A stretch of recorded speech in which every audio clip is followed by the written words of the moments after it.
Radhe Radhe everyone, आप सभी का हमारे चैनल में बहुत बहुत स्वागत है। आज मैं आपके साथ शेयर करने वाली हूँ अक्षय तृतीया की संपूर्ण पूजा विधि, जिसे आखा तीज भी कहते हैं, कहीं कहीं पर इसे अक्ति पूजन भी कहा जाता है। तो इसके लिए देखिए, सबसे पहले चौक पूरा जाता है। वैसे तो गांव में गाय के गोबर से लीपा जाता है, लेकिन हर जगह गोबर अवेलेबल नहीं होता है, तो आप इस तरीके से लाल मिट्टी से लीप लें। आप चाहें तो देखिए हल्दी से भी लीप सकते हैं। हल्दी बेहद शुभ मानी जाती है, बहुत ही ज़्यादा मांगलिक कार्यों में हल्दी का प्रयोग किया जाता है। तो इस तरीके से आप चौक बना लें हल्दी से और आटे से। बीच में मैंने अष्टदल कमल बनाया है, क्योंकि लक्ष्मी पूजन में अष्टदल कमल का विशेष महत्व रहता है। और इसके ऊपर मैंने यहाँ पर हल्दी, कुमकुम और अक्षत डाले हैं। आप यहाँ पर देखिए कुछ अनाज भी डाल सकते हैं, जैसे कि अक्षत डाल सकते हैं और जौ भी डाल सकते हैं। तो साथ में देखिए बीच में बड़ा कलश घड़ा रखा जाता है पूजा के लिए, और उसके कंठ में इस तरीके से मौली अवश्य रूप से बांध लें। और स्वास्तिक भी बनाया जाता है चंदन से। और मिट्टी का कलश लिया जाता है तो बेहद शुभ रहता है, क्योंकि देखिए मिट्टी एकदम ठंडी रहती है, गर्मी का मौसम होता है तो ठंडी रहती है और बहुत ही ज़्यादा शुद्ध मानी जाती है। तो बीच में बड़ा मिट्टी का हम कलश रखेंगे। घड़ा रख सकते हैं, सुराही रख सकते हैं आप, और उसको हमें जल से भरना होता है। ऊपर तक जल से आप भरें इस तरीके से। बाकी चारों कोनों पर भी हम 4 कलश रखते हैं। ये 4 कलश आप चाहे तो मिट्टी के रख सकते हैं, या फिर घर में आपके जो भी अवेलेबल हो वो आप रख सकते हैं, तांबे के, पीतल के।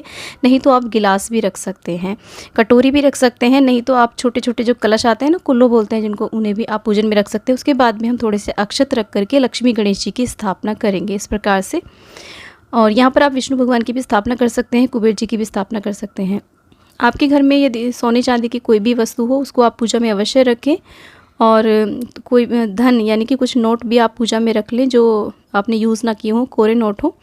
और इसके साथ में यहाँ पर कौड़ी और गोमती चक्र और कमलगट्टे हों तो उनको भी आप पूजा में अवश्य रखें। तो सबसे पहले हम जल का छींटा दे देंगे इस प्रकार से, शुद्धिकरण कर लेंगे, स्नान करा देंगे एक प्रकार से। और उसके बाद में हम एक दीपक की स्थापना करेंगे। धूप दीप यहाँ पर प्रज्वलित कर लेंगे, दीपक जला लेंगे, धूप जला लेंगे। सबसे पहले हम गणेश जी का पूजन करेंगे, आवाहन करेंगे, प्रार्थना करेंगे। उन्हें हम देखिए चंदन से, रोली से तिलक करेंगे, अक्षत अर्पित करेंगे और वस्त्र रूपी खलावा अर्पित करेंगे। आप यहाँ पर जनेऊ भी अर्पित कर सकते हैं गणेश जी को। और गणेश जी का प्रिय लाल पुष्प आप अर्पित करें। गुड़हल का पुष्प मिल जाता है तो अति उत्तम है। यहाँ पर दूर्वा भी अर्पित कर दे, धूप दीप दिखा देंगे गणेश जी को। उसके बाद में हम माता महालक्ष्मी का पूजन करेंगे। देखिए यहाँ पर जब आप लक्ष्मी जी की स्थापना करें तो जब आप कलश को भर लें संपूर्णतः, तभी लक्ष्मी जी की स्थापना करें। उसके बाद मतलब पहले ना करें, खाली कलश के सामने लक्ष्मी जी की स्थापना ना करें। और उसके बाद भी देखिए लक्ष्मी जी को भी हमने चंदन से, रोली से तिलक किया, अक्षत अर्पित किया, वस्त्र रूपी कलावा, पुष्प अर्पित कर दिया। और जो भी आपने धन यहाँ पर रखा है उसका भी आप पूरे विधि विधान से पूजन करें, तिलक करें, पुष्प अर्पित करें। और दीपक की जो आपने स्थापना करी है, दीपक का भी आप पूजन करें। अग्नि देवता हमारी संपूर्ण पूजा के साक्षी होते हैं, उनका भी आप पूजन कर लें।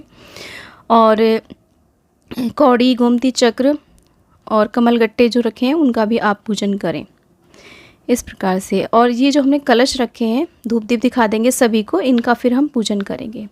तो यहाँ पर देखिए जो हमारा मेन बीच में कलश है उसको हम तिलक करेंगे, सभी पर हम चंदन से तिलक करेंगे। वैशाख मास की शुक्ल पक्ष की तृतीया तिथि को अक्षय तृतीया का पर्व मनाया जाता है। बहुत ही विशेष दिन होता है, बहुत ही शुभ होता है ये दिन। और उसके बाद में देखिए हम पुष्प अर्पित कर देंगे। यहाँ पर मैं माला अर्पित कर रही हूँ, आपके पास जो भी फूल उपलब्ध हो जाते हैं आप वो अर्पित कर सकते हैं। तो इस तरीके से देखिए अब कलश के अंदर हमने ये जो चारों कलश है इनमें भी हमने कंठ तक जल भर लिया है सभी में। उसमें हम देखिए थोड़ा सा गुड़ अर्पित करेंगे। गुड़ नहीं है तो आप चीनी ले सकते हैं, मिश्री ले सकते हैं, बताशे ले सकते हैं। और उसके अंदर डालेंगे हम चने की दाल। चने की दाल को स्वर्ण के समान माना जाता है, तो सभी में चने की दाल इस पूजन में बहुत ही ज़्यादा विशेष महत्व रखती है। तो चने की दाल का आप विशेष रूप से पूजन करें। इस प्रकार से चने की दाल हम पूजा में भी रख देंगे। और जौ भी इस पूजा में ज़रूर लिए जाते हैं, जौ का सत्तू लिया जाता है। तो यहाँ पर देखिए जौ अर्पित कर देंगे, जौ डाल देंगे। तो इस तरीके से मटकों के ऊपर कहीं कहीं पर देखिए हमने ये आम के पत्ते भी लगा दिए हैं। आम के पत्ते इस पूजन में बहुत ही शुभ रहते हैं। कच्चे आम का, अंबिया जो होती हैं उनका भी विशेष प्रयोग किया जाता है इस पूजन में। तो सभी कलश में हम आम के पत्ते रखेंगे। इस तरीके से आप चाहे तो ऊपर भी रख सकते हैं। अगर आपको आम के पत्ते नहीं मिलते तो अशोक के रख सकते हैं, या फिर पान के पत्ते भी आप रख सकते हैं। कोई एक फल हमें इन कलशों के ऊपर अवश्य रूप से रखना होता है। तो जो भी फल आपको मिल जाते हैं, खीरा, ककड़ी, खरबूजा आदि, वो सब आप अर्पित करें। पंचमेवा का भोग प्रसाद या फिर जो भी आपने बनाया हो वो आप अर्पित कर सकते हैं। और जो भी मौसमी फल जैसे कि आम, कच्चा आम आदि मिल जाता है उसे आप अर्पित करें। कुछ दक्षिणा भी आप कलश के ऊपर अवश्य रूप से रख दें। गर्मी के टाइम में जो हाथ से झलने वाला पंखा होता है वो दान करना विशेष महत्व रखता है, तो वो भी आप ज़रूर दान करें। हाथ में कुछ चने की दाल, जौ और पुष्प लेकर के आप अक्षय तृतीया की कहानी सुने इस प्रकार से, और कहानी सुनने के बाद में इसे आप कलश के पास में इस प्रकार से छोड़ दें। देखिए मटकों के ऊपर कहीं कहीं पर सत्तू अर्पित किया जाता है, गुड़, पकौड़ी आदि भी चढ़ाई जाती हैं। तो कहानी संपूर्ण होने के बाद में हम प्रार्थना करेंगे और उसके बाद में हम कपूर से आरती करेंगे। आपने जो यहाँ पर दीपक प्रज्वलित किया है आप उससे भी आरती कर सकते हैं या कपूर से भी आप आरती कर सकते हैं। कोई कोई लोग लक्ष्मी माता की आरती नहीं करते हैं, तो जैसे आपके यहाँ पर होता हो वैसा आप करें, परंतु हम कलश की भी, गणेश जी की और लक्ष्मी माँ की सभी की इस प्रकार से आरती करेंगे, सभी को इस प्रकार से आरती दिखा देंगे। उसके बाद में हम प्रार्थना करेंगे, क्षमा याचना करेंगे। यदि हमारे पूजन में किसी भी प्रकार की कोई भी कमी रह गई उसके लिए क्षमा याचना अवश्य रूप से करना चाहिए। अक्षय तृतीया के दिन यदि आप चाहें तो छोटा सा हवन भी कर सकते हैं, क्योंकि ये वैशाख मास में आती है और वैशाख मास को दान प्रदान मास माना गया है, तो बेहद शुभ रहता है। इस दिन हमें ज़्यादा से ज़्यादा दान करना चाहिए। तो जो भी हम दान करते हैं उसके पुण्य का कभी भी क्षय नहीं होता है। अक्षय का अर्थ होता है जिसका कभी भी क्षय ना हो, इसलिए इस दिन बहुत ही पुण्य कर्म करने चाहिए, क्योंकि इस दिन सौभाग्य और शुभ फल का कभी भी क्षय नहीं होता है। तो इसलिए इस दिन पुण्य कर्म करें, दान करें। इस दिन किया गया दान पुण्य अनंत गुना फलदायी होता है और ये दिन बहुत ही ज़्यादा शुभ और मंगलकारी होता है, क्योंकि इस दिन परशुराम जयंती भी मनाई जाती है, चंदन यात्रा भी प्रारंभ होती है और बांके बिहारी जी के वर्ष में एक बार इस दिन चरणों के दर्शन होते हैं और इसी दिन बद्रीनाथ के कपाट भी खुलते हैं। तो बहुत ही शुभ दिन होता है। तो यहाँ कहीं कहीं पर इसे अक्ति पूजन भी कहा जाता है। तो ये है गाँव में परंपरागत तरीके से किस प्रकार से अक्षय तृतीया का पूजन किया जाता है। पुरोहितों के अनुसार या पंडितों के अनुसार किस प्रकार से अक्षय तृतीया का पूजन किया जाता है उसकी विधि थोड़ी सी डिफरेंट होती है, परंतु इस प्रकार से परंपरागत तरीके से गांव में अक्ता यानी कि अक्ति पूजन किया जाता है, जिसे आखा पूजन भी कहते हैं और अक्षय तृतीया का पूजन भी कहते हैं। दोस्तों अक्षय तृतीया को गर्मियों की धनतेरस भी कहा जाता है। तो जिस प्रकार से धनतेरस पर हम पूजन करते हैं आप उस प्रकार से भी पूजन कर सकते हैं। तो जैसे दिवाली आती है, दिवाली से पहले हम घर की अच्छे से साफ़ सफाई करते हैं, तो हमें अक्षय तृतीया से पहले दिन अपने घर की बहुत अच्छे से साफ़ सफाई कर लेनी है, मंदिर की साफ़ सफाई कर लेनी है।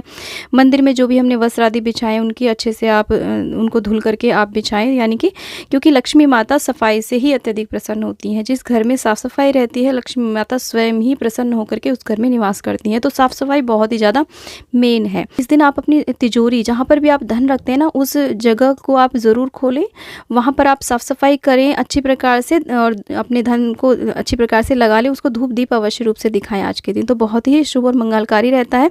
आपकी जो भी ज्वेलरी रखी है उसका भी आप पूजन कर सकते हैं, धन रखा है उसका भी आप पूजन कर सकते हैं।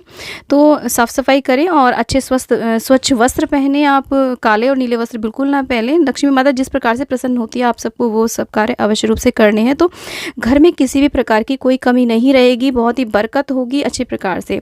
और एक बात मैं आपको बताना चाहती हूँ, आज के दिन आप चाहें तो एक गुल्लक ला सकते हैं। इस पूजन में उस गुल्लक को रखें और लक्ष्मी माता को साक्षी मान करके उस गुल्लक में आप सिक्का अवश्य रूप से डालें और उसे आप अपनी पूजा में स्थापित कर दें। डेली आप कुछ ना कुछ उस गुल्लक में डालते रहें, तो वो एक अक्षय पात्र हो जाएगा। अक्षय तृतीया के दिन सुबह सवेरे स्नान आदि से निवृत्त होने के बाद में शुद्ध वस्त्र धारण करें। देखिए इस दिन गंगा स्नान का भी विशेष महत्व रहता है, तो यदि गंगा स्नान के लिए नहीं जा सकते हैं तो नहाने के जल में गंगा जल मिला करके स्नान आप कर सकते हैं।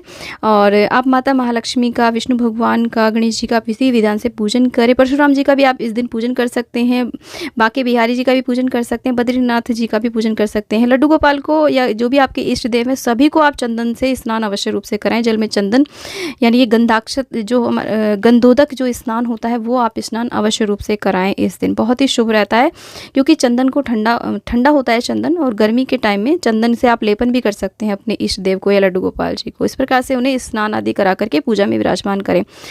उत्तर पूर्व दिशा की ओर मुख करके आप इस पूजन को करें, या फिर अपने घर के मंदिर में या इस प्रकार से चौकी लगा करके या फिर चौक पूर करके डायरेक्ट जमीन में भी आप इस पूजन को इस तरीके से कर सकते हैं। तो इस तरीके से आप पूजन करें सुबह के टाइम, या फिर देखिए इसके कुछ शुभ मुहूर्त होते हैं वो आप देख सकते हैं, उन पर आप इस पूजन को करें। तो लेकिन दोस्तों सुबह के टाइम यदि आपको टाइम नहीं मिल रहा है तो आप शाम के टाइम इस पूजन को कर सकते हैं, क्योंकि ऐसा नहीं है कि आपको टाइम नहीं है, आप ऑफिस गोइंग है तो आप करें नहीं। सुबह को सिंपल पूजन कर लें, विशेष पूजन आप शाम को प्रदोष काल में कर सकते हैं, क्योंकि लक्ष्मी के माता के पूजन प्रदोष काल में भी किए जाते हैं। तो जैसी आपकी सुविधा हो, आप वैसे समय मिलने पर आप इस पूजन को कर सकते हैं। तो इस तरीके से दोस्तों ये बहुत ही ज़्यादा शुभ तिथि होती है। कोई भी मांगलिक कार्य, शुभ कार्य आप इस दिन बिना मुहूर्त देखे कर सकते हैं। जैसे कि आज के दिन बहुत ज़्यादा विवाह होते हैं, जिनका विवाह सूझता नहीं है वो इस दिन विवाह करते हैं। कोई भी आप ग्रंथ का पाठ या फिर कोई भी नवीन पाठ, आप कोई भी नया व्रत शुरू करना चाहते हैं तो अक्षय तृतीया के दिन से आप शुरू कर सकते हैं। तो इस तरीके से बेहद शुभ दिन होता है, इसका हमें लाभ अवश्य रूप से उठाना चाहिए। तो दोस्तों अब मैं आपको बताती हूँ कि ये जो सामग्री है इसका हमें क्या करना होता है, जो हमने चढ़ाई है यहाँ पर सामग्री। जब आपका पूजन संपूर्ण हो जाता है तो जब तक आपके दीपक जलते रहते हैं तब तक आप इस चौकी को, इस पूजन को लगे रहने दें। उसके बाद में आप यहाँ पर जो भी आपने जल के कलश भर के रखे हैं 4, उनको आप किसी गमले आदि में, पौधे आदि में दे सकते हैं। और ये जो बीच का मटका होता है इसमें 2 मान्यताएं हैं। कोई तो लोग इसे अपने घर में ही रखते हैं अक्षय पात्र मान करके, तो आपके यहाँ जैसी मान्यता हो या फिर जैसी आपकी समझ हो आप वैसा कर सकते हैं। ज़्यादातर लोग इसका दान करते हैं, क्योंकि वैशाख मास में घड़ों के दान करने का विशेष महत्व रहता है। तो आप इस घड़े को दान दे दें किसी भी योग्य पात्र को, और इसके ऊपर दक्षिणा रख करके, कुछ चीनी, मीठा आदि रख करके, फल रख करके आप इसे दान कर दें। बाकी के जो लोटे आपने रखे हैं उन्हें आप अपने यथास्थान पूजा में रख दें। जो भी आपने यहाँ पर फल आदि रखे हैं उन्हें आप अपने परिवार सहित ग्रहण करें, अपने परिवारजनों में आप इसे वितरित कर सकते हैं। बीजना भी आप दान कर दें। जो भी दान की वस्तुएं, आपने छाता निकाला है, जूते आदि निकाले हैं, जो भी देखिए वैशाख मास में या फिर अक्षय तृतीया के दिन हमें गर्मी से राहत देने वाली चीज़ों का विशेष रूप से दान करना होता है। तो जो भी आपने दान की वस्तु रखी है उनको आप दान कर दें। इस पूजन की चौकी को आप जब तक आपका दीपक जलता है या उससे थोड़े से ज़्यादा टाइम के लिए लगे रहने दे सकते हैं। उसके बाद में चौकी को आप यहाँ से समेट सकते हैं।